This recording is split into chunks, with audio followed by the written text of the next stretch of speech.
Hey everyone, it's Kai from WCC, and boy, there is just more Overdress news, dude. It's a new hot topic, gotta talk about it. It's just been really awesome. It's been really crazy the last one day. Yeah, but they revealed the Overtrigger art for all the nations, and yeah, they look pretty cool. You know, if you like dragons, you get every flavor of dragon, and yeah, they mean business. So this is the Dark States dragon. Looks very, very dark and very statey, probably dusty, right? It's like reminds me of dust a bit if they added more color to dust.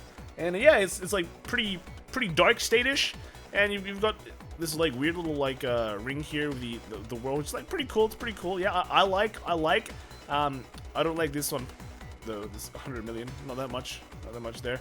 Next we've got the Dragon Empire one. He's got 4 arms, so that means he means business. He's got like a sword in one arm. He's got like a ring in the other. He's got like the Narukami lightning bolts. And then, I don't know, this is Kagero, so where's Nubatama? And he's actually more than 4 arms? I mean, 6 arms. Because there's like another arm here. Wow, so this guy has like heaps of arms. Or maybe he's got 5 arms, right? 1 for each clan in Dragon Empire that disappeared. So yeah, Dragon Empire, more dragons. He's got a lot of horns though. Wow, crazy. Next one we have is the Brand Gate one. Now this one is really interesting. I kind of like this one.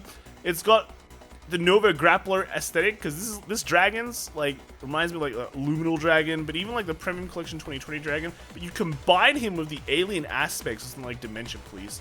So yeah, you've got this alien dragon. And yeah, I don't know where the Link Joker guys are. Maybe it's this the cybernetics here, or I guess it's here, right? Because there's like rings, you know, these two rings. So that's what Link Joker's all about, all these rings. So yeah, it looks pretty good. And then we've got the Keta Sanctuary one. Now, yeah, Keta Sanctuary dragons, like United Sanctuary dragons overall, look pretty cool. They just look very, very royalish, I guess. So yeah, it's a cool looking dragon. All right, reminds me of like Ultima kind of. Yeah, so good stuff, good stuff. And then lastly, we have the furry dragon. We've got the Stoicheia one. I don't see much water, but I see a lot of that. I see a lot of those feathers, the furries, and yeah, so it looks kind of bestial, you know, kind of bestial. So pretty good. I like the art. Art has always been a very strong point for Cardfight Vanguard, and it's good to see that it's not changing. It's not changing. It's probably getting better. It's probably getting better, right? And like when you just like. I know people say like MTG has great art as well, and yeah, I agree. MTG has some great art. It's some of the cards I definitely like to collect just to look at, or get like a full like, you know, framed copy of it. But always like the Vanguard art a lot as well. You know, it's more my taste. You got the dragons, you got the robots, you got the robot dragons, you got the anime girls, then you got the girls who are dragons that are also robots. So yeah, you got everything. You got everything you could ever want. So yeah, it's always been strong. You got like when you see like Ninden's art or Daisuke Ikusa, right? He's like, whoa, dude, Phantom Blaster Dragon, Chaos Breaker Dragon, dude, we're getting there, right? But now, although art is like the strong thing, it's like consistently strong. I think the most consistently weak thing about Vanguard has been its lore. Like, let's look at Phantom Blaster Overlord, for example, right? Do you actually know what's going on with him? I don't know. I watched the anime, and that's how I know that it's in the anime. But the lore behind it, do you actually know? Like, let's go back to the original. I don't even think this was in the anime, right? I mean, the manga. So this is like an original unit for the anime, and then they kind of incorporated him back into like the series. So, okay, let's read this lore for a second. As the despair of United Sanctuary grew, the great powers of darkness took on the shape of the Dragon of Hell, Phantom Blaster Dragon.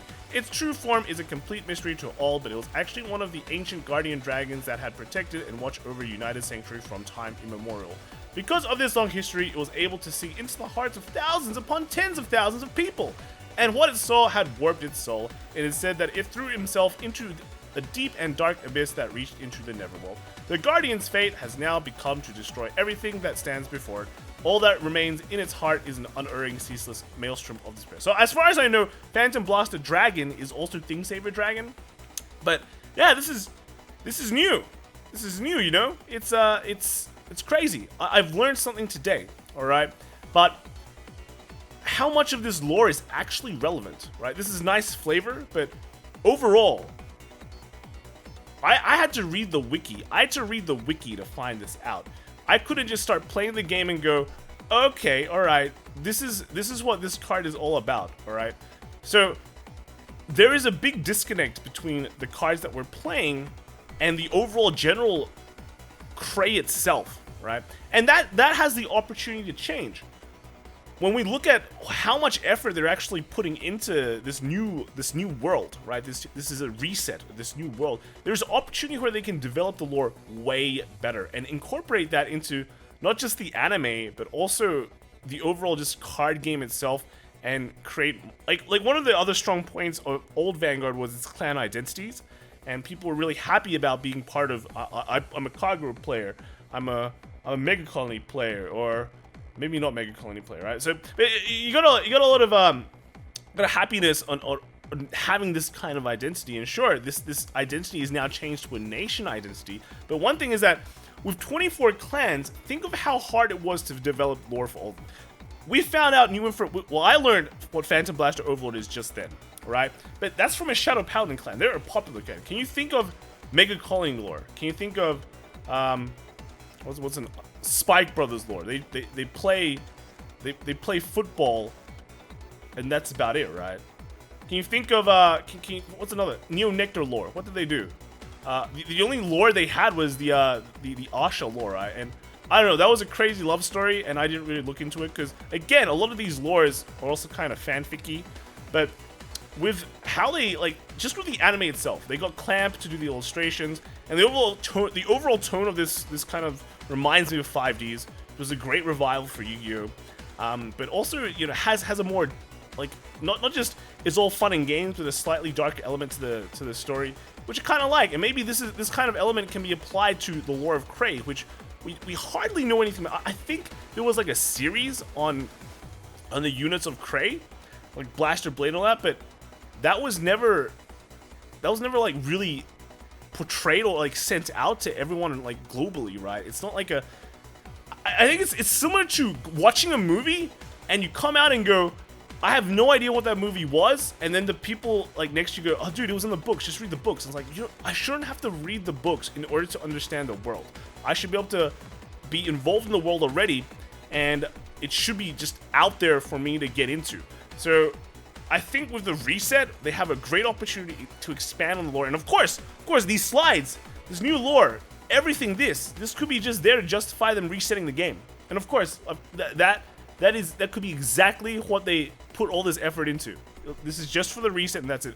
But in terms of opportunity, though, there's a lot more potential for this to expand. And imagine where you repping your nation, or you go to a tournament in real life, right? Like a big tournament, or you win worlds with Dragon Empire or Brandgate, and that is reflected into the lore itself, the story, where maybe the map changes, maybe Dragon Empire, you won with Dragon Empire, you start taking more of the world, or you start encroaching on Killer Sanctuary space, and then that lore kind of changes, that evolves, because in real life players are repping their nations and doing work, and then that gets reflected in the lore, and then suddenly new units are created based on that, and then let's say Killer Sanctuary gets wrecked, right? And then suddenly their units become much more Shadow Paladin based, and that's a good justification for that kind of units to be introduced, and that adds also more flavor. It's like a big cycle of flavor, big cycle of flavor. So